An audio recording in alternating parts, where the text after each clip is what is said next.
Welcome to Living Ardently. I'm your host, Adrian Giraldi, and we are back with another episode with a couple of people that I'm really excited to have that I didn't know I was going to even be able to interview both of them until just like 2 hours ago. So I'm excited to have them both here, and we'll introduce them in just a little bit. So let's get into it.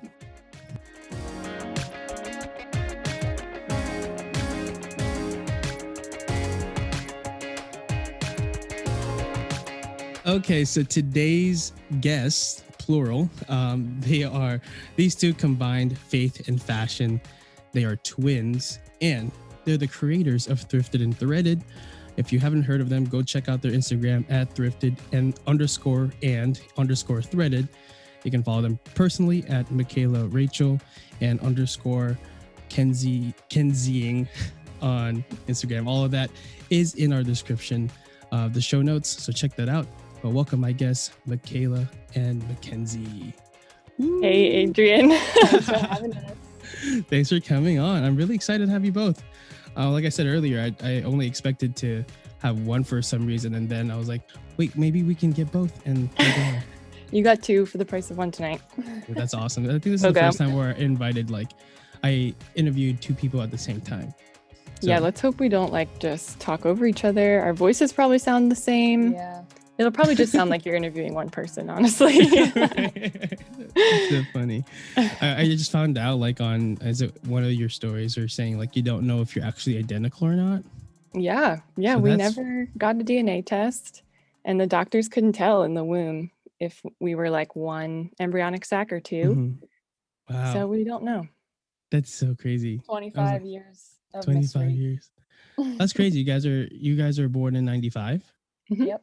Wow. For some reason, I thought you guys were older than me. Are you born in 95 too? I'm 94. Yeah. My husband was, he's younger than me, 96. So we're 96. all right in that. This is the golden 90s area, I think. Yeah, 93s and 96 96. to 96. I think that's Right. the golden area. We're the last year of millennials. So Yeah. we're in the cool kids club still. We're the true 90s kids. Yeah. We're the last of the true 90s kids. So that's awesome. Wow. So I'm glad to have some 90s babies on the show. Most of the people I guess I interview are mostly in the 90s. So that's cool. But my co-hosts are both in their 30s, Jarrell and Steven. Oh, I might have aged Steven too much, but I don't know. Sorry, Steven. Sorry, Steven, if you're listening. But so anyway, we the past few episodes we've been doing games at the end. And I'll be honest with you guys, I didn't like the way it flowed. It just kind of oh yeah, we're wrapping up the interview and then let's play a game. And it just was, I don't know, it just felt weird. So we're going to go back to doing them in the beginning, and we're going to play a little twin game with our twins, Michaela and Mackenzie. So are you ready? We're ready. Mm-hmm. All right. Well, so I don't really know what the game is. It's called, technically it's called Twin Tag Telepathy, but it's really just questions. So See if we can read each other's minds. Just going to ask you questions and you guys can go back and, I think what it is, you answer for the other. Okay. So let's play it that way. Okay. Some of them are addressed to both of you. Okay. Do you have the same clothes and shoes? We have the same style, but we don't live together, so now we have separate wardrobes. But every time we are in the same place, we take advantage of the opportunity to expand our wardrobes out of the other's closet. That's so great. I wish I had a twin like that. Actually, yeah, I kind of do, but he doesn't live with me. It's handy. It is handy. So I had a friend who I met in college who was this people mistook him for me. And he was his first year as my second year. And somebody was like, yeah, I talked to you earlier. I was like, I didn't talk to you earlier. It was the first day of school, orientation. I was like, I haven't seen you since just right now. And he goes, and it found out I had a doppelganger, and we ended up becoming best friends, and we were roommates the next year. Oh my gosh, amazing. And he's one of my groomsmen. So shout out to Jordan. But yeah, he became my twin that I always wanted. And we would share our wardrobes, because we were the same size and would fit the same things. And wow. It was the funniest thing. So I kind of understand a little bit of what you guys get to do.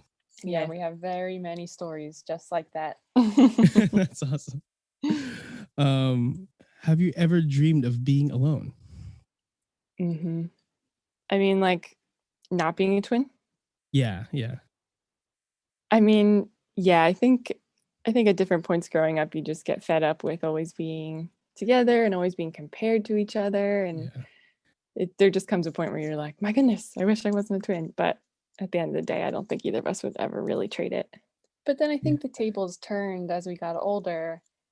I mean, it's been over 6 years since we've lived in the same place. Oh, really? And for a while we were living on separate continents as well. So then we entered the reality of forgetting we had a twin. And so then you sort of go backwards. You realize what it is like to not have a twin, and then you really do get to live the best of both worlds. I think we've had both experiences at this point. Mm-hmm. Yeah, that's really cool. That's like such a like a phenomenon that's so unique to twins, really you know. Mm-hmm. That's great. All right, next question. What are the real differences between your appearances that you can tell? Is there a visual component to this show, or yeah, or no? This will be on. There's a visual component on YouTube, which will usually be posted later than when the audio's posted. So got it. Okay, so for those who can't see us right now, listening, on Spotify or wherever, you would notice that normally my hair, I'm Mackenzie, is darker. Michaela's usually dyes hers blonde. So that's not a natural difference in our appearances. I'd say natural differences in our appearances. I think our face shapes are slightly different. Michaela has a pointier chin and maybe slightly more prominent cheekbones. And she has 3 freckles on the side of her face. People always used to tell us apart by my freckles. Oh, really? The freckles? Yeah, such a small difference, but people would be like, wait, where's the freckles? Okay, you're Michaela. Yeah. In my youth group back in high school, we had a set of twins, Anaid and Dana and Anaid, and one had a freckle like right here, a really small freckle, and we would have to look. And then they got to a point where one of them was wearing glasses and one wasn't, just so we could help. They would help us, but then they would switch and like they're like messing with us. Like, yep, it's got to be done every now and then. Yeah. What's your favorite memory together? Maybe being in Spain together. Yeah, I think we had very different experiences at that time. You were there to study abroad, and I was living probably my most intense semester. But probably that retreat we went on. We went on a retreat at the home of St. Ignatius of Loyola. Oh, wow. And it was just in the Basque country in Spain. It was so beautiful. And I think we both had like Mackenzie was saying, we had very different experiences that semester, but that was like a shared experience. That was really beautiful. Were you both at the same university? No. So Mackenzie studied at St. Louis University of Madrid for almost her whole college career. So cool. And I went to Temple University, and I chose to study abroad at SLU Madrid for a semester so that we would, for one semester, be attending school together in Spain. Wow, that's really cool. Wow. Yeah, it was really awesome. Is that your same memory? Yeah, I think it is. I think I had a very different, like she said, a very different experience that semester since I was a full-time student. It was junior year, sort of that like really super heavy semester. I was also in the process of trying to land a full-time job in Spain, and like there was just so much on my mind. And it was also the first retreat that I was leading as part of the sort of student ministry group, and so there was a lot on my mind. But once all of the scary talks and everything that I had to give were out of the way, then I just remember we were able to go up into the mountain, and it's just incredible scenery, and we were with a really great group of people. So we had really beautiful couple days up there. And it's the place where St. Ignatius of Loyola had his conversion. We had mass in the chapel of conversion where he laid in his bed for months and months and came to Jesus. So it's just a really special place, and I can't believe we were able to just sleep for several days in the building where St. Ignatius was converted. I hope the Graces are still flying. Yeah. Wow. That's so sick. I've always wanted to go. Is it near where that is? Is that near where the Camino de Santiago was? It's not too far. So yeah, it's in the northern Or ends? Yeah. Yeah, it's in a town called Loyola, which is in Guipúzcoa, Spain, which is like Mm. northern Basque Country. So it is, I'm sure at some point if it doesn't directly intersect with the Camino, it's close by for sure. Yeah. I get the stories of that, and just anytime anyone goes abroad, I'm just like, I really want to go. I feel like I missed my window, because I'm getting married this year, and I just don't know how much of that's actually available to me now. Right. But yeah. You could do a baby moon Camino. a baby Oh moon? gosh, your poor wife. She's like pregnant and you're like, let's go walk for several days. Right. This is the worst. Maybe just honeymoon. Yeah, have a honeymoon. Right, honeymoon. Yeah, we have to figure that out. We don't even know where we're going yet. So yeah, it's a tough time to figure that out. Yep. Right. All right. What's the silliest question that you get about being twins? I remember one time we both used to work at this grocery store, and we were both like sample girls. Like we would stand at different points of the store and hand out cheese or crackers or whatever. And people would come to her booth on one end of the store and then come to my booth on the other end of the store. And they'd be like, weren't you just over there? Like, I'm so confused. And we'd be like, no, like that was my sister. And they'd be like, what, you're twins? Like, and one woman I remember was like, how can you be twins? You have different color hair. And we were like, what? But it was like our favorite thing to do, to get to be these sample girls, because people all day long would be like, weren't you just, how'd you get here so fast? It was hilarious. So funny. Besides that, I would say besides that, there's always the typical, like, do you feel each other's pain? Do you read each other's minds? Those are just the classic twin questions. And I would say to some degree, we've experienced both of those things. But it's not like some supernatural phenomenon. You could probably do this with I do this with my husband as well. It's just the person that you know really well, you can sort of read their mind, and that's all there is to it. People think it's like like if Mackenzie stubs her toe, Michaela will feel it. Yeah, across the world. I'm like, ow. In the middle of mass. Yeah. Who knows though? I know. Who knows? That's really funny. Okay.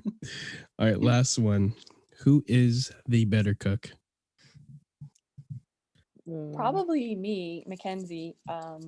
Although I don't cook that often. My husband is a much better cook than even I am. So he is really I love that. I mean, not the fact that you claim it, but man who can cook. I'm just saying it's an underrated thing. I do not disagree. It is amazing. All right, man. You have all of 2020 to learn how to cook. If you don't know how to cook like 3 dishes by now, shame on you. That's true. That's awesome. I will give it to you though, Kenz. It's not my forte. I'd rather do the Hello Fresh. Okay. But even then, I still have to cook. I'm a creature of habit. I make the same thing. I would eat the same thing every day if I could. Like I like do like meal prepping, and I just do the same ground turkey seasoned like every day for lunch. Like how do you not get bored with the food? That's like I like it. So I make it. It nourishes my body and it's easy to make. I'm with you. Yeah. Awesome. So that was great. I mean, there's so much more questions I could go, but we could go on the entire podcast doing this. So we're not. So I wanted to get into a little bit of just your personal background. We kind of, in those questions, you get a little bit of that, but for both of you, what is your individual faith journeys from, before coming into the faith, or, where you are now? Yeah, good question. I can start. This is Michaela speaking. Mackenzie and I were both raised Catholic from, day one. Yeah. We are the youngest in a large family. And so, that doesn't really have a lot to do with it, but we are youngest of a large family that was very devout. But as we grew up and as we started to mature and experience different crowds and different beliefs and stuff, in high school particularly, I became very embarrassed of my reputation. We were just known as like the goody two shoes girls. And I started to really push back against that and rebel. Mackenzie at that time like wasn't doing that, but I don't know. I wanted to prove to people like, oh, you think I'm that good Catholic girl? Like, watch me rip shots at this party. You know what I mean? It wasn't as dramatic as it sounds, but like, yeah, it was a definite pushback against this box that I had perceived that I was being put into. And so that kind of followed me through college for the first 2 years. And then my boyfriend, my then boyfriend, who is now my husband, and I started dating freshman year, and we're just, both pretty lost spiritually. He was agnostic. I was just kind of not practice. I was going to mass on Sunday, but I hadn't, once I left the door, it wasn't so much a second thought. And so, long story short, my boyfriend and I, it's so weird to call my boyfriend again, we were both just like going through a hard time, really feeling empty and lost. And he started asking really deep, big questions about life and things that I had taken for granted my whole life. But we started, talking about God and how we're living our lives. And he went to the University of Maryland, where he entered RCIA and got in touch with Focus Missionaries and just started to have his own conversion. And I was watching this on the sidelines, like, what? He's asking questions that I never even asked, you know? Awesome. And I began grappling with my faith more too. And then he made sure that I got introduced to the Focus Missionaries on my campus, which I was hesitant about at first. But once I got plugged into the Catholic community on campus, it was just like, my life changed. My life did a 180 pretty quickly. And it was like everything that was in my head growing up, you know, all the days we've spent in the car listening to EWTN, like those things, when introduced to a relationship with Jesus, like traveled from my head to my heart in such a radical way. That I just knew like everything is changed. And so, I became a missionary myself after that. And sometimes I used to think that was the end of my story, but really becoming a missionary has like just, continually like deepened my relationship with Jesus. It's challenged me. It's brought up new things and continues to transform me and bring things up. So definitely still in the midst of my testimony. Praise God. Yeah, praise God. That's so cool. I love Focus, and Focus was really close, and you guys had your training usually at Ave, where I went to school. So good old Ave. I know, good old Ave. You can chase the inflection on that sentence. But Ave. I mean, one summer I got to like help out with like NST. And just fun. Seeing the transformation of some of the missionaries, just like from the outside looking in, it's just so cool. I mean, you just know that the missionaries are being well formed during NST, but also have fun. You know, it's really cool, and it's really I loved it. I tried to be a Focus missionary myself, and they're like, "No, go do youth ministry." I was like, "Okay, thanks."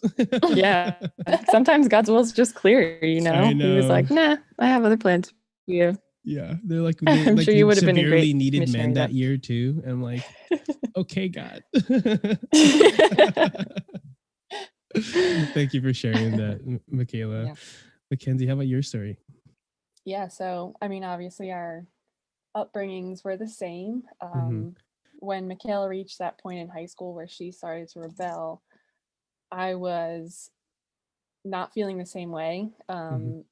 I mean, I might have been feeling the same way, but I just was so afraid of consequences and all these different things that were, you know, probably also problematic in their own right. But I started to feel then really dejected because my twin sister was going out and encouraging me to go out. And I was just feeling really like, gosh, why don't I want to be doing these things? But the immediate answer wasn't like, oh, because you have this, relationship with Jesus, that means more to you. It was just kind of like, I naturally was not inclined to be rebelling. And so we went to community college our first year out of high school. I was dating a guy at the time, which that relationship ended because of my commitment to chastity, and basically he told me I was brainwashed for believing in God. So I had that pretty abrupt wake up call that like faith was going to mean something to everyone, from that point onwards. Once you sort of get outside of your personal relationship with Jesus, you realize how much that affects the other people that you're now introducing into your life as an adult. So I sort of had to be asking myself, like, okay, what does this mean that people think I'm brainwashed because of this? And, also dealing with heartbreak at the same time, and frustration because I was going to community college where I didn't feel like I was being challenged, intellectually really in any way. And I was really just at the time, like, I had a great relationship with one teacher in particular in high school who really inspired me to take on this love of the Spanish language. For whatever reason, I just really gravitated towards learning Spanish. That's awesome. My community college was a joke in the Spanish department, and I wanted out, basically. So I was now, Michaela was sort of back in my parents', I mean, she never fell out of my parents' good graces. She had a really good sort of facade going, but I was starting to lose that because, we are the youngest of 7 kids. We did not financially have all these options in front of us in terms of universities we could go to. Yeah. So I was just, really frustrated by the fact that I wanted something more for myself. And I started looking across the ocean, to other opportunities. So I decided to look into going to school in Spain, which ultimately I did end up doing. And that just was a process, internally to get sort of the courage to make that leap. Yeah. We're both very sheltered. We're both very shy little girls. And so we both had so much growing up to do. Yeah. And leaving home for me was like, okay, now is my opportunity. What do I want to do? Do I want to wear, skimpy clothing? Do I want to wear leggings as pants and eat, whatever I want to eat and do whatever I want to do? Do I want to go, I was of legal drinking age in Europe. So how do I want to approach this, Yeah. And it turns out even when I had total freedom at my disposal, I didn't want to rebel. And so I started praying like, okay, I'm clearly not meshing with the right people, but I know that I want to find godly friends. And we grew up in, a northern, like sort of a closed off area. I guess in a faith sense, everyone in this area is, leans Catholic, I guess you could say, but no one really talks about it. So I had never had a friend that I could sit down with and have a conversation about Jesus, and was like, I know that I need this, so I started praying for that. And my first semester in Spain, towards the end of the semester, I made a few really great friends who were, non-denominational Christian, had this eloquence in prayer that a lot of Catholic young people don't have. And I just was like, wow, I didn't know this existed. And so from there, it just sort of flourished. The compounding effects of, being independent for the first time, experiencing the beauty of the world that you've never seen before, meeting friends who are able to ask you, questions about your faith and teach you how to talk about it as well. All really just sort of opened me up spiritually during that time. So I got really involved with campus ministry groups and some groups within, a larger circle in Madrid, did a lot of retreats and things like that. And then I moved home after school, really heartbroken because I wasn't able to stay in Spain. But ultimately, through like different jobs and things, I remembered, it never sort of faded. I've always had sort of a really strong sense of gosh, I don't even know how to describe it. My heart was set on fire for the pro-life movement from when I was really, really young. And that was something that I knew I was unhappy in work, you know, all these different things. And that was just, if I needed to make a change, I needed to be in the pro-life movement. So that sort of opened a different door. And that is where I would say my ministry sits right now, and where I feel the most growth, you know, spiritually, is within that movement. So yeah, it's a continuing process for sure, just like Michaela said, but that's how I ended up here, I guess. It's a long story. Yeah. But that's awesome. I mean, so when you talked about being in Spain, did you just want to like just be there, work there, like live there for like get citizenship there kind of? Yeah, I think I had also sort of an identity crisis, coming from a place of unhappiness, being at home and being at community college and having my heart broken, all these different things. I just found it sort of a new me in Spain, and I couldn't really let go of that.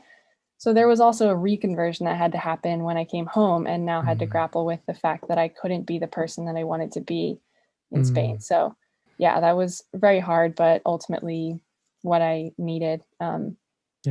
Same time, the man that I ended up marrying was also agnostic when we met. And so there was also a conversion process with him that was happening parallel to this time. So lots of very intense things, lots of emotions. That's awesome. That's really cool. That's so great that you both also married men that were once agnostic, or, you know, like non-believers, if you want to just put it that way. And it's just like really cool to see that. I mean, see that even in that way, you're kind of the same, not the same, similar. And both of their names are Dan. So oh, really? We love a good convert named Dan. That is so great. I know. We thought we would avoid something tacky like that, but you can't. Can't. That's so funny. I mean, Dans are everywhere too. So it's either Dan or John Paul. So pick one or the other. True.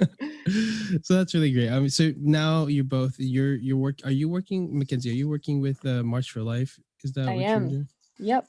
The organization, right? Yeah, and it's the best. So what do you do there? The best.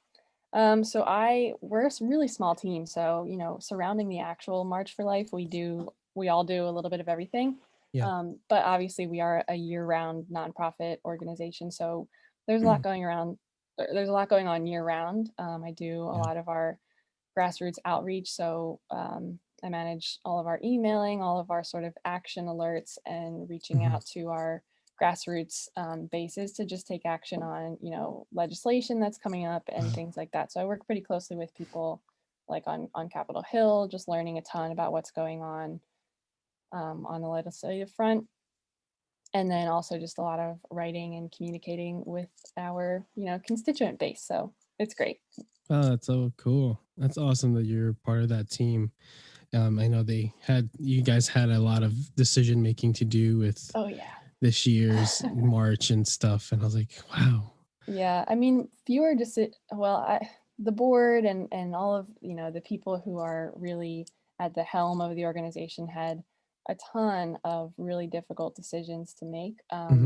But living in DC, you can see up close and personal that it really isn't that difficult. It wasn't that difficult of a decision that needs to be made.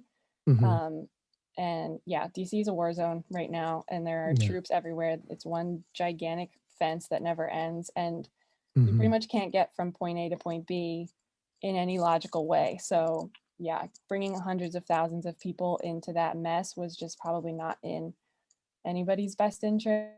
So next year will be bigger and better, but this year was really sort of iconic and beautiful and basic in a way that I think we needed to be reminded of. So yeah, it was fruitful for sure. Praise God. That's so good to hear.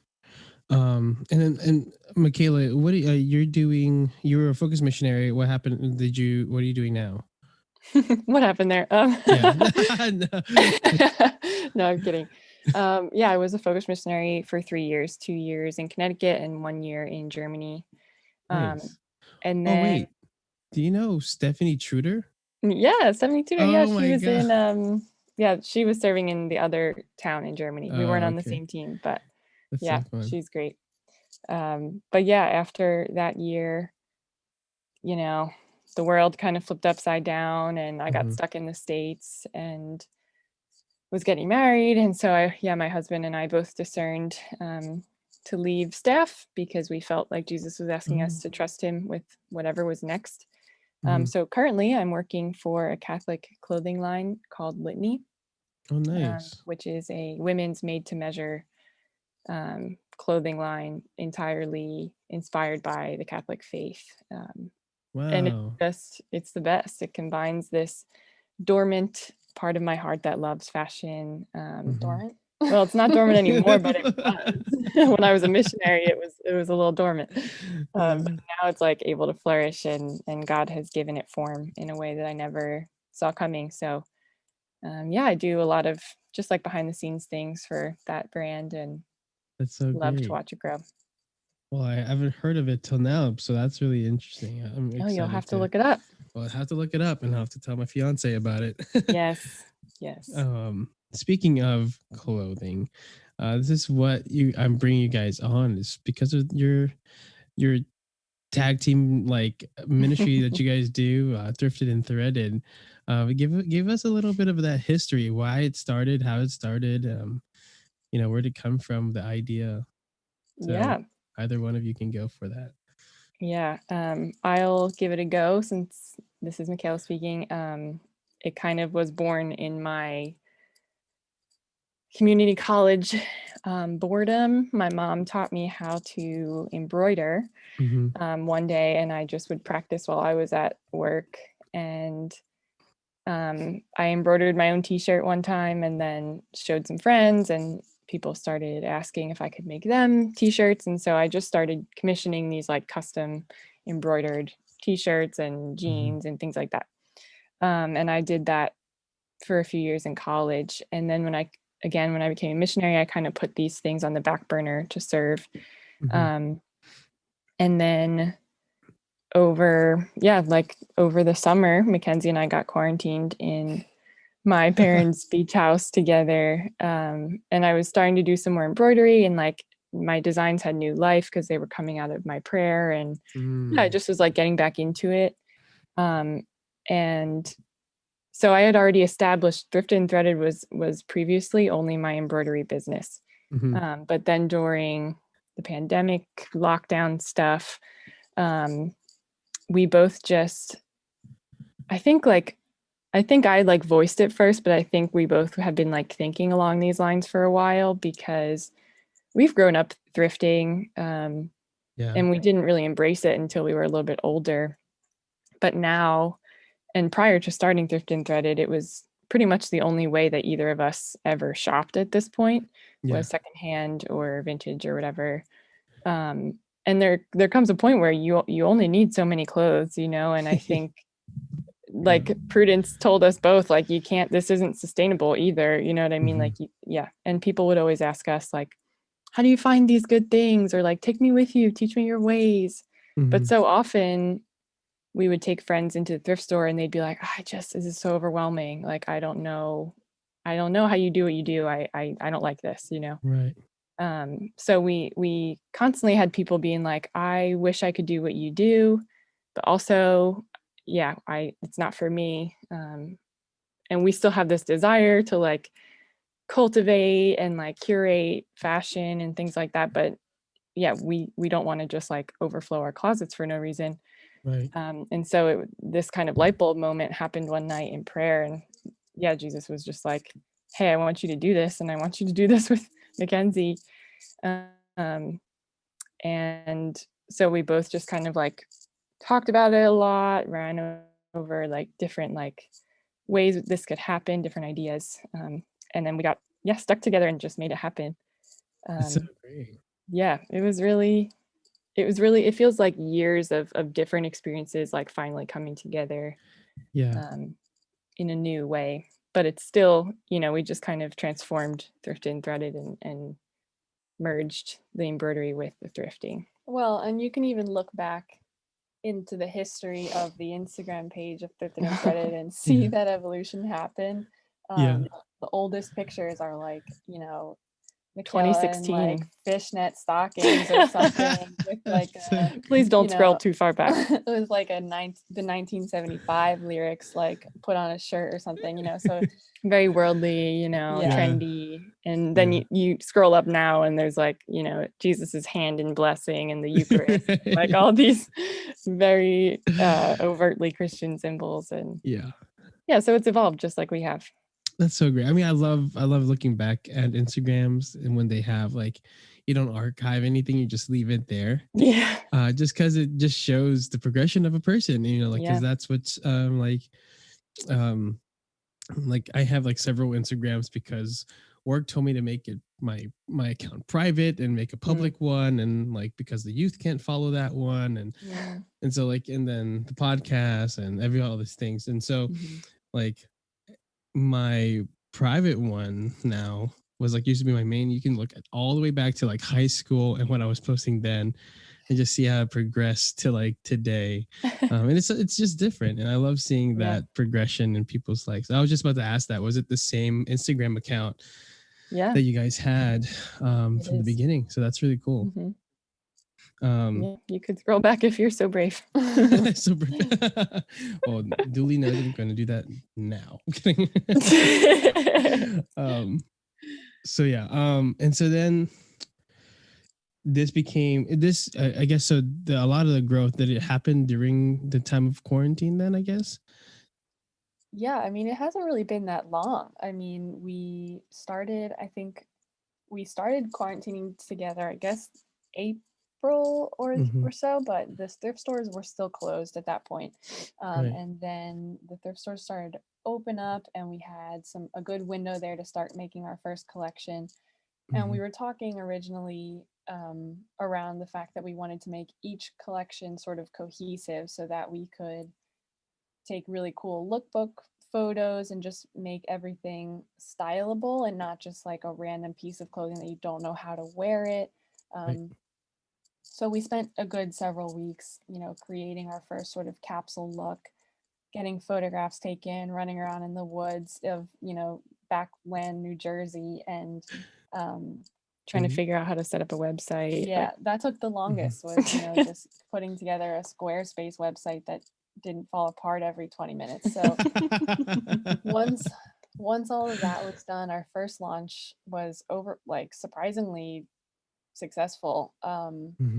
And then things started to open up a little bit, and we sort of had to go our own way. So the following drops have been sort of a patchwork effort, both of us thrifting separately, trying to find time to be in the same place to get pictures taken. So we've had to be sort of thoughtful and patient with the different drops that have come over the last few months. But this next upcoming drop is only, I think, our fourth or fifth. So we're not too deep into it, but it's been on our end sort of a constant thing, obviously. But there's a lot of growth to happen in the future that we're waiting for. We just need to be in the same place at the same time.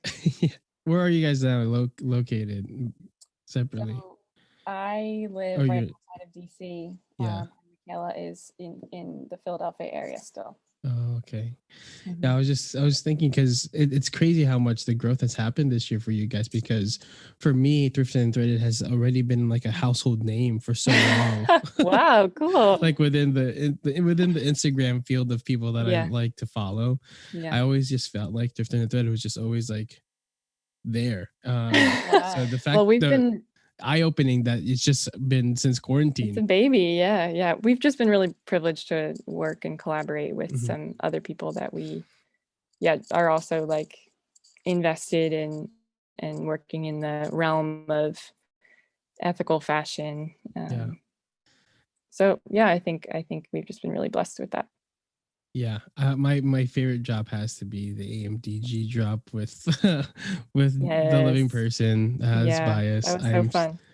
Yeah, I was like, dang it, they don't have my size. But it's okay. You know, it's so tough sometimes. Like with thrift stores, you get what you get, you know. And I really do try to get things in a wide range of sizes, but sometimes it's either not there or the quality is just not good. And but don't worry, I'll come back for you.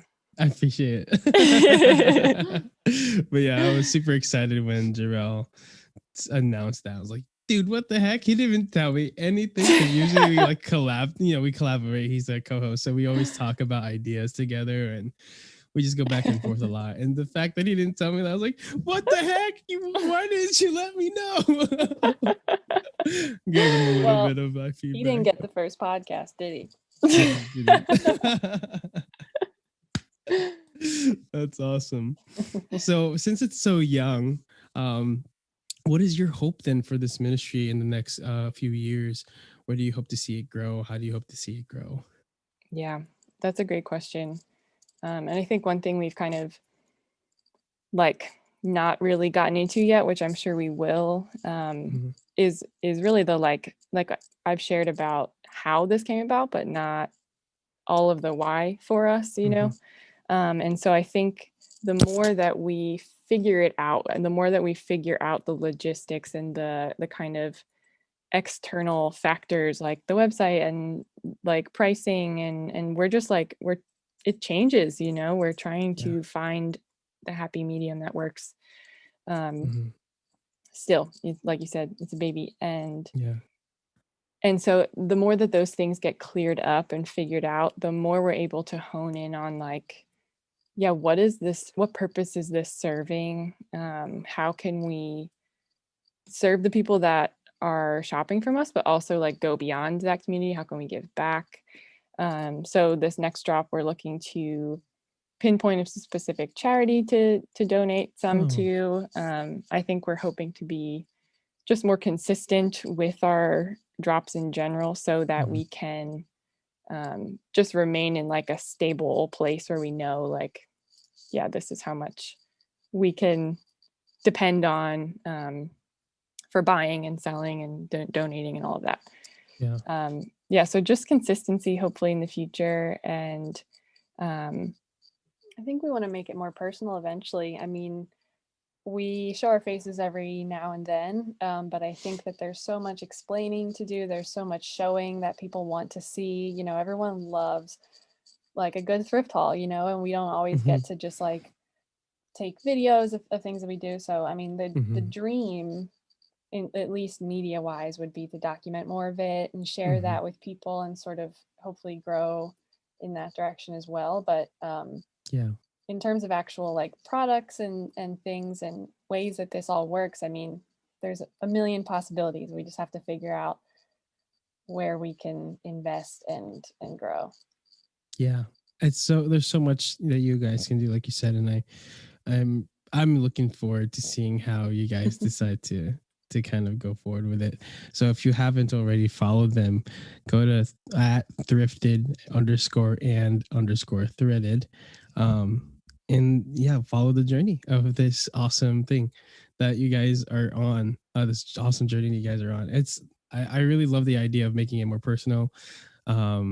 I've been like, people on Living Ardently, like the people who are following, like keep on asking me to like share more of my daily life. I'm like, I don't have a fun daily life. Like, why do you want to know about my daily life? But apparently just people want to know, and people like love hearing about the stuff that a youth minister goes through, or like just whatever you go through. And I just, frankly don't have the time for it, but because daily life is busy as it is, let alone trying to record every bit of it. Right. But yeah, in any case, like it's also really fun just as as a follower to watch and see people's stories and see with their parts of their daily life, and just makes it feel like a little bit more of a friend, Totally. People love that. And it's normal now. Apparently people are like, people younger than us, like see people like on their stories and assume that they're friends with these people, which is crazy, but that's like a story for another day. So we got more with these awesome two people, with Michaela Mackenzie. So stay tuned. We'll be right back.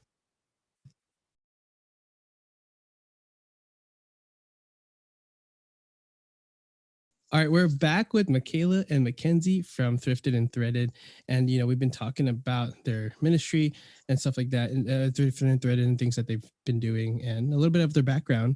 So if you don't know, this is actually their first podcast episode they've ever done together. So that's really cool. And we're gonna go into some more hard-hitting questions and things about sustainable fashion or sustainability and ethical purchasing, whether it be clothes or general, why we should care. So let's just dive right into that. Why is being like ethical and sustainable in all the things that we do, whether it be buying clothing or buying with food, even, why should that be important to us? Yeah, there are so many reasons. And this can be, this will be hopefully a nuanced conversation, but there are so many different ways to like go with this topic. So I'll just kind of share what struck me first and what kind of convicted me, because I never really thought about sustainability or ethics when it came to shopping growing up. Even shopping at thrift stores was more out of like financial either need or just like the desire for a good deal. I didn't know there was a difference between shopping at a thrift store and getting a good deal at Kohl's. It was just like, how can I get a deal? But in college, I believe it was, I watched the True Cost documentary, which I'm sure many people have heard of or seen. And if they haven't, they should go find it. But it's a really raw and heartbreaking look at the flip side of the fashion industry that we as Americans have been largely really ignorant to. And when I saw the garment workers, these human beings just like you and I, killed in a factory collapse in Rana Plaza, 1,000 of them, and they knew that the building was structurally unsound, and yet the profits and the demand of consumers across the globe was more important than their safety and their dignity at the end of the day. I was like deeply convicted that like I've played a role in that personally, just through my own shopping habits, my own consumerist mentality. And just, I knew like as a Catholic woman who claims to care about fashion, who wants to make that a part of her life, I need to go about that in a Christ-like way. And I don't think Christ would be, throwing people under the bus for a good deal. It's just flat out, not at all how he would do things. And I think the issue of the garment workers themselves is obviously really at the root of this, but we're also, and this is more of a recent thing. So when you were watching this, documentary back in college, this wasn't something to be thinking about, or maybe it was, it just wasn't really brought to the light at the time. But now we're looking at, I just read the other day that something like 70% of the world's cotton is sourced out of these forced labor factories in China with the Uyghur Muslim population. And so now we're looking at not only the major, clothing production lines really interwoven into this horrific, forced labor situation. Yeah. But we're sustaining that through, brands like Nike and H&M and all of these, Zara, all of these brands where as young women, we can either choose to shop at these brands that are directly sourcing their cotton from slaves, or we can shop secondhand. And, in that regard, that brings up, a lot of more, more questions, more accusations, more reasons for people to be wary of, secondhand shopping practices. So it's not as easy as saying, well, we shop secondhand, so therefore our hands are clean, no. Yeah. there are then secondary questions that come up, which are, like, well, we've been accused of stealing clothes from the poor now, or to oversell or overprice and all of these things. So there's a lot there that we've thought very diligently about and have really come to firm conclusions on. And so, yeah, do you want to talk a little bit more about that? Yeah, I mean, at the end of the day, there's always going to be a risk with like no solution to this gigantic problem is going to cover every facet of this gigantic problem. You know what I'm saying? So we have done what we can with what is available to us to mitigate a specific problem, which is the dignity being disregarded of garment workers. And then also, we also care about just the sheer volume of clothing that is tossed into a landfill every year. Right.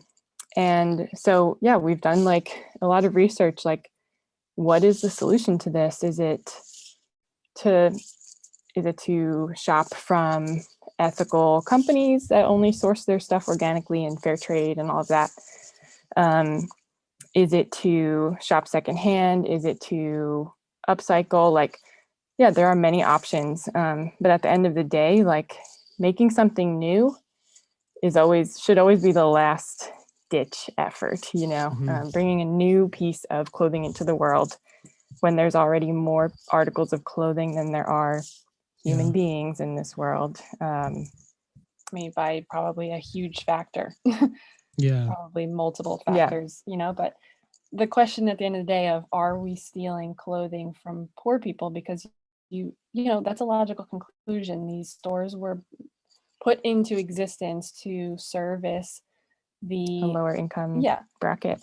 And so people. That's a question that when it was first sort of pitched to us in an accusing way, I was like, well, are we doing that? I don't know, like we thought about it, but we definitely, especially coming from a situation in, a large family where it was something that we needed to do. For us, it was never like, oh, we're these privileged people walking into a store and looking down on everyone in there. It was like we were just as embarrassed to be wearing clothing from Goodwill in high school. Like the stigma there was still there. It hadn't quite dawned on us that this was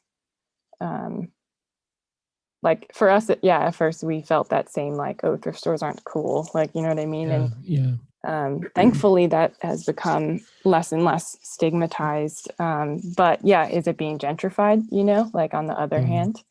And I think it has been in a lot of ways. But like I said, we have to weigh all factors when looking at this, because the reality is, and it's really easy to look at secondhand resellers and things like that and be like, well, someone could have gotten that at a lower price, because obviously we have to factor in like time and labor and all these things and shipping and all of these costs that go into pricing. But we're like, that's a good point. Let's think about it. But the reality is, if you've ever been in a thrift store, you've seen, for the most part, that these thrift stores are filled to like 110% capacity. Like racks are bulging, clothes are on the floor. Like it's just, it's crazy. And that is actually, the statistic is that it's only between like 10 to 20% of clothing that gets donated is ever put out on the floor. So that means that there's a good 80% of clothing that doesn't make it to the resell, to the secondhand consumer. And what happens then is that it's either thrown away if it's like complete garbage, which some people do donate garbage, or it's shipped off and sold to developing countries to be sold in their clothing markets. I think the largest one is in Ghana. Wow. I know that. Yeah, and they get, bushels on bushels of our secondhand clothing. And I was reading an article about how back before this became such a prevalent thing, this was like good for their economy. It was exciting to like get these clothes from America, and like they're the people who sold them were highly esteemed and all of that. But now just the utter like overflow of our cast-offs into their country, and it must be a rapid spike in volume considering the shift that fashion has taken just in the last like 20 years. I mean, you go into a Zara and you're never going to see the same thing twice. They're swapping things in and out at such a volume that even probably in the last 10 years has changed the whole face of the planet in terms of clothing production. And so this new volume of clothing has nowhere to go, and so it goes to these developing countries. It gets dumped into their clothing markets and ruins their economy, because now they have no market for like artisan clothing, and they can just go get like a jersey from for however much money, very very little, and then there's nowhere. That's kind of the end of the line, and then it gets tossed into their heaping landfills and pollutes, or it's burned and pollutes their air and their water supply, and it's just a big mess that affects a lot of people. And so the thought, while we hear that, we hear the thought that like the clothes you are buying and selling could go to someone more in need. We hear that, and it makes sense on a certain level. But if you look beneath the facade of these thrift stores, you see that the model just like doesn't work that way. There's an overabundance of clothing, and like we could all switch to thrift shopping and there would probably still be too much clothing in the world, and we're also just not, I think, in the market for the same type of clothing. We're looking for like funky vintage leather jackets, and so like the things that are really important to preserving in these lower income areas are staple items, winter coats, and sturdy jeans, and these essential basic pieces of clothing, which we shouldn't be buying up in bulk and monopolizing. That's not our goal. We don't leave thrift stores with a truckload of stuff. We leave with a few things on our arm, and they usually look a little bizarre, like not the typical like big white girl outfit. Most of the stuff that we're like, oh my gosh, this is so edgy and so cool, we don't know if it's going to ultimately sell, because we're still kind of pushing the envelope in terms of like what's maybe a little too avant-garde in some circles. So there's a balance here, I think. When we're looking for like the kind of weird vintage pieces, we're not ripping that out of anybody's hands by a long shot. And there might be the next day, like you go back to a thrift store the next day and it's been replenished, and so there's really nobody walking away empty-handed. And I think that if that were the reality, we would have stopped doing this immediately. But it's not. And our hope at the end of the day, in doing what we do, is really to reach a market of people that wouldn't shop secondhand otherwise. If we can get someone to choose to buy our funky blazer over going to H&M and buying one, when otherwise they wouldn't really take the time to go look for one in a thrift store, or just don't feel comfortable doing that, or whatever. If we can get them to change their mindset and change their shopping habits, then we've just spared that one piece of clothing from the person that would have gone out to go buy it at a fast fashion store. And so there's like, we really do like weigh all of these things, but at the end of the day, there's so much broken in the fashion industry that this is our little hope to like fix our little corner of it, That's so great. So that was a really long answer to why we should care about this. No, I mean, it's so important, I think. And, with what really got me to kick start into it was when Jarrell um took down his shop on Black Friday 2 years ago. Yeah, that And was I was like, big. what is he doing? And I was like, I mean, it was genius. I was like, I love the marketing idea behind it. But then I'm like, why? And then this is Yeah. understanding, watching the documentary myself. And it's just like, Mm-hmm. it's so real. And it's an issue that I hope what I feel like is happening is a lot of people are understanding it more and more.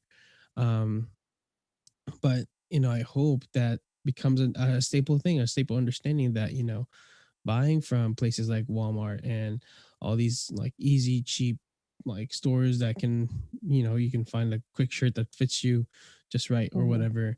Yeah. Isn't Ultimately, we yeah. Go ahead. sorry to yeah. Ultimately, we probably 50% of the people who buy from us won't ever think about the reason that they're Mhm. buying secondhand. It is becoming more trendy to wear vintage things or, kind Mhm. of edgy, different looks. And so we'll get a lot of those people who just want, that cute thing in their closet. But we really want people to understand that we understand that it's not just about buying things for the sake of buying things. Um, it should never look like, and this is why we had to do this, because we were walking out of thrift stores with trash bags full of clothing and then Yeah. having to cycle out things out of our own closets because we just, thrifting is like there's a thrill to it. You want to go Yeah. find that one beautiful thing and in a pile of not beautiful things. So Mhm. at a point it became like, okay, well, we need to stop filling our own closets here, but like there's no need Who's to gonna go rescue all of those yeah. beautiful clothes, Right. So Yes. yeah, we want people to understand that this Yeah. doesn't mean that they should then go out into thrift stores and buy to their heart's content forever and ever just because they don't have to think about what's on the price tag. That's Yeah. something that I have definitely fallen victim to, is just being like picking something out, being like, oh, I don't really know if this is gonna work, but it's only a couple dollars. So like even if it doesn't, I can just get rid of it, But that's not how we want this to Yeah. be. So we don't want to just exist in this sort of world of people who are reselling just for the sake of content or for fashion, but Yeah. um, because there are a lot of women in our age bracket and our demographic who aren't thinking about the clothing that they buy from fast fashion places, but then the alternative, which is a little bit better, which would be buying from thrift stores in Mhm. copious amounts. We just want it to be even that step better, where they're thinking thoughtfully Yeah. about what they're buying, even from thrift stores. Yeah. Wow. That's awesome. Yeah. It's definitely, a whole different kind of mindset that our generation might not inherently think of or understand right away. And so I think your role in this is huge. And I think, from what the people that I know I'm surrounded by, the people I see, kind of have that general understanding of what the ethics behind it is. But I think this is a whole nother step deeper, which I think is a good challenge for all of those of you who are listening, to not just go out there and shop, like Mackenzie said, to your heart's content, but to like even think about a step further what you're actually buying over at those thrift shops, because I can feel, I've gone thrifting and felt pretty high and mighty about what I've got, and I Yeah. know that I got a few more things than I actually needed. Right. um Totally.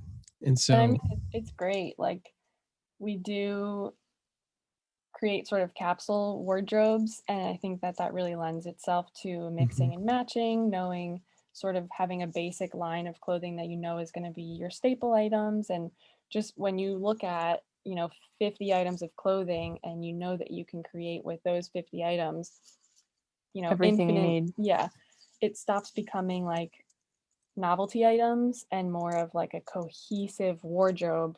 I think a mhm, lot of vintage stores lean towards like the bizarro kind of fashion pieces, where yeah, that's a statement piece you can only wear once a year because it's so remarkable.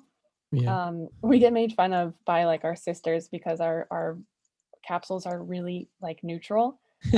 And so there's not a ton of color. There aren't mhm, really like huge standout pieces because we want everything to fit together so that you can wear this thing over and over again, yeah, and have it fashionably into the rest of the things that you're wearing, and not just like this bright green feathered thing you're only going to wear once a year. Yeah. That's so great. I think, yeah, it's definitely a matter of like, I think it was Lillian, Lily, who came on and talked about, understanding what you have in your wardrobe, what you have and what you don't need, And if you have like a few white t-shirts, like for basic t-shirts, you don't need another white t-shirt that's going to have a different design.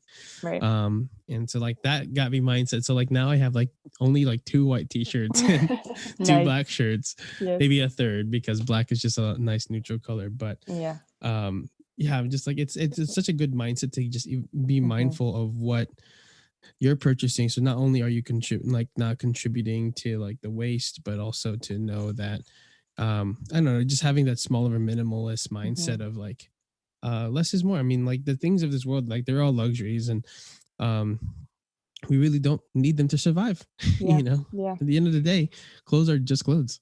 And the reality is, so many of us have been conditioned to have these never ending appetite for more, and so we need to heal from that, and that takes time, and so we hope to be a step in that healing process for people when it comes to their relationship with fashion, particularly fast fashion, because and what doesn't work with that is just like shaming people, like really just going cold turkey. Like people are learning, like I don't know how we've all been so blind to this for so long, but people's eyes are being opened, and it's a process. And so we hope to be a step along that journey for people like who are still looking to spice things up in their wardrobe, to give them an alternative, and to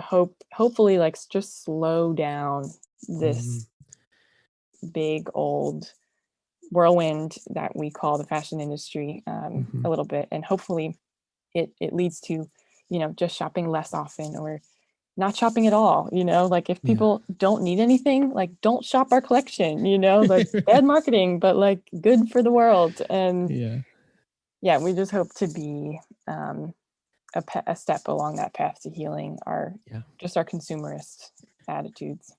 It's just such a powerful thing to even hear and say, like, we are a culture that definitely always wants more. I mean, I'm guilty of it, and we do definitely need to heal from that. And if you are, I mean, let this be a challenge to you, for this week, this month, the rest of the year, even, and see where this can take you, and maybe like rethink some of your purchasing and how you think when it comes to clothes and even food, or I mean, like obviously you still need food, but like you even go into that realm, which is a lot deeper of a hole. Don't even get me started on Amazon. Oh yeah. It's so true. It's so bad. The reels and TikToks. I think you didn't know you needed out on Amazon. Like, I know, nothing. I don't need anything. We all know you were paid to make this. Right. You might have not been in the beginning, but now you are. Amazon's paying you. Anyway, so the last question I have, and I really wanted to get into this one, is can we see this as a truly authentically pro-life matter? Well, I mean, pro-life in terms of sort of the whole life ethic, I think that that's a big conversation right now, the difference between like pro-life pertaining particularly to the conversation around abortion versus sort of pro-life for the whole life, which is more of a consistent life ethic rhetoric. Right. As someone who works in the pro-life movement, I don't really think that those two things are attached when it concerns the unborn. But obviously from just a human perspective, rehumanizing sort of this spectrum of people with dignity. We all are inherently, given the dignity of personhood from the moment of conception. And so we have to see the people on the other side of the world sewing our $2 t-shirt as humans and not a vehicle for a $2 t-shirt, So it is definitely, and I think this is interesting because we have been challenged as Christian women, like how can you be two people who call yourself Catholic and have a business like this that's just, you know, robbing people and overcharging people, and those things aren't true, first of all, but second of all, I think that it is absolutely attached to our Catholic faith to be thinking deeper about the fashion industry. And yeah, absolutely, if these changes had been made 15 years ago and people were starting to think about sustainability, then maybe that factory wouldn't have, you know, collapsed on those 1,000 people who were inside of it, you know. So we have to think about what potential damage we could be avoiding in the future by making these changes now. And yeah, that's absolutely part of sort of the pro-life ethic. And yeah, outside of the abortion argument, absolutely. Yeah. And I think the sorry, were you gonna say something, Michaela? No, I was just gonna say, I think as Catholics, it's just important to be consistent, you know, to have an understanding of the inherent dignity and value of every human person, and to allow that to touch even the smallest of our actions, you know, even as small as going to the mall or shopping on Amazon or whatever it is, you know. That should touch every area of our hearts and our lives. Absolutely. When you're exposed to it, you know, we just want to sort of open people's eyes. It's not like you have to now, like, what take a deep breath, everyone. I was just about to say it is overwhelming to kind of think of all the different ways that we can be better at things, but really just what my advice to, like, when I teach my teens about ethical, like, you know, just things in general, ethical shopping, I tell them, you know, just take one step at a time. Like you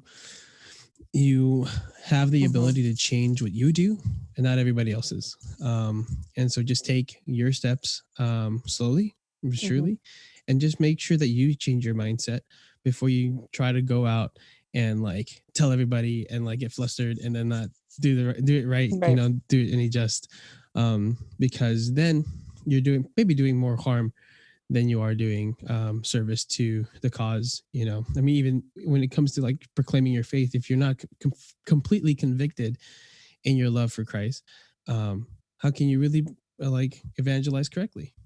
You're really just going to sell people short on what the truth is if you're not fully convicted or understand the truth of the Lord. And you don't have to be perfect, right? I'm not asking you guys to be perfect and understand it before you even evangelize or anything like that, but you have to like believe that Christ is true, and you might not know every single fact, every single answer to every single faith question about faith, but you have to at least have that the deep underlying truth that Christ exists, before you can actually do work well for the kingdom and do evangelize well for the kingdom. And so I think it's the same for here. Just take one step at a time, and make the changes in your lives that can affect the overall world. Right. And it's important to encourage people to do what they can, you know. Like if like sometimes situations do put people in a place where they have to shop at Walmart, you know, like that, there's no shame there. This isn't like you don't have to go to confession for that. Right. This is just about like doing what you can as the Lord reveals and calls you to like change your life, you know. I think one baby step, this is something that I've discovered pretty recently, maybe something that you can do totally outside of spending any money, regardless of class, regardless of, you know, privilege, all of these things, is swapping clothing with people in your immediate circle of friends. Me and my friends did this before COVID. We did this all the time. We would, you know, put together a big brunch full of young ladies and we would all bring all of our excess clothing, because a lot of times you have this moment of realization, like, I'm living in excess, I need to get rid of everything. And then you're just throwing everything in the garbage, or you're donating everything, and you're contributing to this like purge of really cool crap in the world.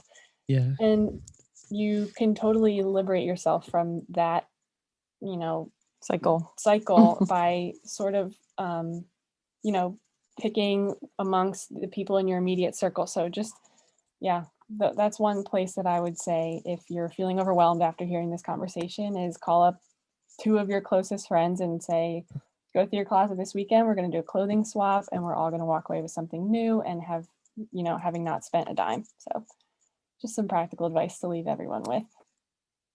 That's a great, okay, so that is a great idea. Totally wish I had guys who are my same size to do that with. Get your doppelganger. I know, but he's in Kansas and I'm in Florida, so it's a little difficult. That can be rough. Yeah. He was just here for a weekend, for a mini bachelor weekend, so it was really fun. But yeah, he left a t-shirt behind, so I was like, oh, I'm gonna use this now. So definitely, what do you have any other like maybe just another tip, Michaela, that you can give to the listeners that might be helpful for them to make that little baby step? Yeah, we have, there are so many things you can do. The first and foremost thing you can always do is just like take a step back and look at what you've got. If anything needs to be like, if you can like upcycle it, change it, or just restyle it. Sometimes we just get in these ruts where it's like, I've worn that dress with these shoes all the time. How else can you wear it? So that's the first thing, is to like either upcycle or mend what you've already got, so you don't need to buy anything new. The second thing is, when getting rid of clothing, to be mindful of like how you're getting rid of them. We do recommend swapping or selling or donating directly, rather than just being like, I'm going to drop it off at that bin in that parking lot, like, yeah, those are the things that you never know if it's ever going to make it into the store. And that's not like saying that you shouldn't donate your clothing. Like that's just the next rung down the ladder. Yeah. But yeah, donating directly to people in need is always really good.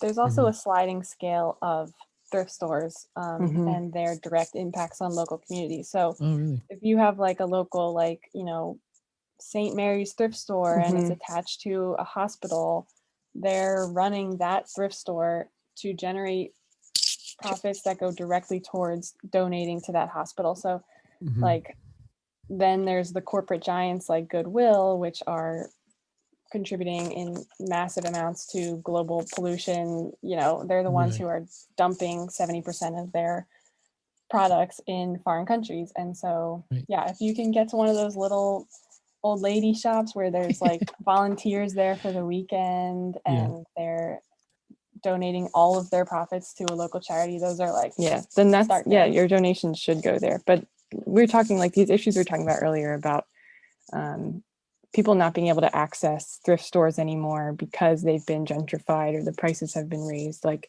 that's not at the fault of your average thrifter. That's the fault of these gigantic corporations that are realizing they can now make a larger profit off of the trendiness of thrifting. So shop small. Check your local parishes. Sometimes they have thrift shops their own. Our parish that I work at has a thrift shop that you could we donated our stuff to, and they always made it to the floor, and awesome. They're always sold. Like I would go, I usually would go like once every other week, and I would drop a bag off if I had any extra clothes, and then I would see it on the rack like the next week, and then buy it again just for fun. Just for fun. Yeah. Pay my own salary. But then I would see it gone the next time I was there. And so it's really cool. I mean, it's like when you work, especially those parishes, because the thrift shops that have the parishes that have thrift shops usually are like a lot of that funds a lot of their ministries. So if you want to work in keeping your money in the place that is at your church, that's a good place to start too. Yeah, that's how it's supposed to work. And just like everything else, the bigger things get, the more broken they become. So going back to the basics is always a good idea. Amen. Awesome. Well, the conversation could go on forever. I know. There's so much to say, and maybe we'll have you all back again another time. But thank you both for coming and sharing the story of Thrifted and Threaded, your personal lives, and just like the powerful message of like, being ethical and sustainable with everything that we do, especially when it comes to clothing and fashion. I appreciate your time and all that you've shared. So thank you. Thank you for having us so much. It was So a great. pleasure. Yeah, and you know, we're praying for, you know, the success and continued growth of Thrifted and Threaded, because I think it's an amazing thing. Like I said, it's already a household name in my mind, and I'm sure it's a household name for a lot of others. So keep doing what y'all are doing, because it's going to change, hopefully, a lot of minds about when it comes to, you know, just thinking about where their money goes and what they do with it. Thanks, Adrian. That means a lot.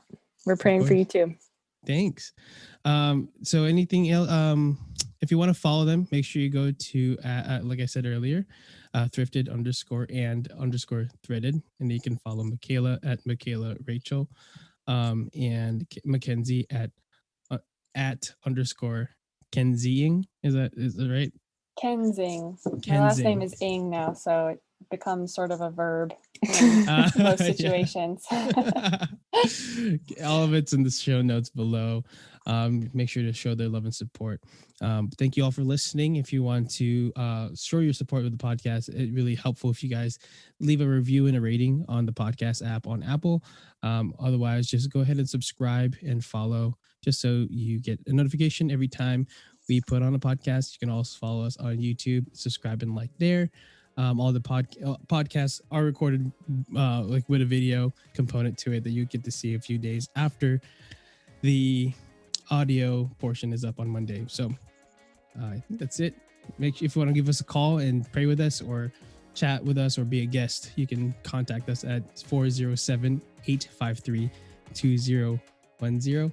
And then Gmail is livingardentlypod@gmail.com. And I think that's it. You can check out our blog at livingardently.wordpress.com. And now that's it. you guys, if you want to go check out Thrifted and Threaded shop, what is the URL for that? It's www.thriftedandthreaded.com.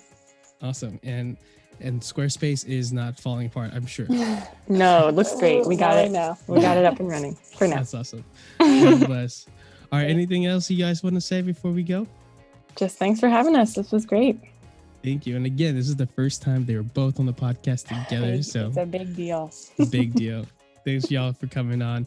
God bless you all for listening. And until next week, keep living ardently. Peace. Awesome. Yes. Yay. That was great. That was so good.